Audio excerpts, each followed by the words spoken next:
నేనెందుకని నీ సొత్తుగా మారితిని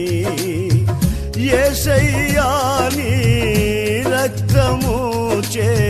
కడుగబడినందునా నేనెందుకని నీ సొత్తుగా మారితిని యేసయ్యా నీ రక్తము చే కడుగబడినందునా నీ అనాది ప్రణాళికలో హర్షించెను నా